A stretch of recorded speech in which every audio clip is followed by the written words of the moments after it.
قالو انہوں نے کہا ادعو دعا کرو لنا ہمارے لیے ربا کا اپنے رب سے یبین وہ واضح کر دے لنا ہمارے لیے ما کیسا ہو لونہا رنگ اس کا۔ اب پچھلی آیت میں تو وہ پوچھ کے آ رہے ہیں کہ وہ فارض بکھر عوان آپ کے سامنے، اب اس میں وہ پوچھ رہے ہیں جی اس کا رنگ کیسا ہو، ٹھیک ہے جی۔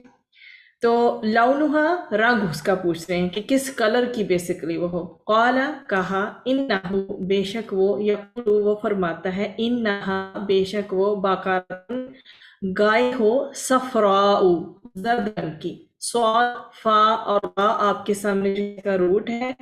اور زرد رنگ کی یا پیلے رنگ کی، آپ زرد اور پیلے کے شیڈ سے اچھی طرح سے واقف ہے، تو زرد رنگ کی ہو۔ فاقعن خوب گہرا ہو، فا قاف عین سے ہے، گہرا زرد رنگ، خالص پیور یلو، خالص زرد رنگ، اور جو ہوتا ہے نا شوخ و چنچل کلر جو ہوتا ہے شوخ زرد، ٹھیک ہے جی۔ لونہا رنگ اس کا، تسر خوش کرتی ہو،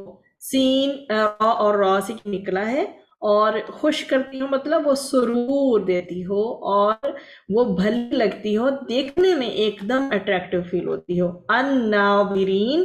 دیکھنے والوں کو، جو بھی اس کو دیکھے ان کو وہ دیکھنے میں ایک دم بہت ہی خوبصورت اور اٹریکٹیو لگے۔ اور ایسی سرور والی سم ٹائم وہ چیز ایسی ہوتی ہے جسے آپ بار بار بھی دیکھیں نا تو آپ کا دل نہ بھرے۔ پھر انہوں نے دوبارہ پھر آیا نمبر 69 میں اگر آپ دیکھیں تو وہی باتیں وہ کر رہے ہیں کہ آپ ہمیں پوچھ کر یہ بتا کر دیں۔ بنی اسرائیل نے پھر دوبارہ سیدنا موسیٰ علیہ السلام سے دعا کرنے کو کہا اور واضح کرنے کے لیے کہا کہ گائے کا رنگ کیسا ہو، اور پھر ان پہ جواب دیا گیا، سیدنا موسیٰ علیہ السلام نے جواب دیا کہ اللہ سبحانہ وتعالیٰ نے فرمایا ہے کہ گائے گہرے زرد رنگ کی ہو، اس کا چمکتا رنگ ہو، تسر الناظرین اپنے حسن کی وجہ سے لوگوں کو بہت زیادہ اچھی لگتی ہو۔ تو بنی اسرائیل کی طرف سے بار بار گائے کے بارے میں وضاحت معلوم کرنا کیا شو کرتا ہے؟ یہ یہی ظاہر کرتا ہے کہ وہ کسی بھی طرح اس حکم کی پیروی سے باہر نکلنا چاہتے تھے، یہ دراصل صرف حکم سے فرار حاصل کرنا چاہتے تھے۔ اور انسان جو ہے، جب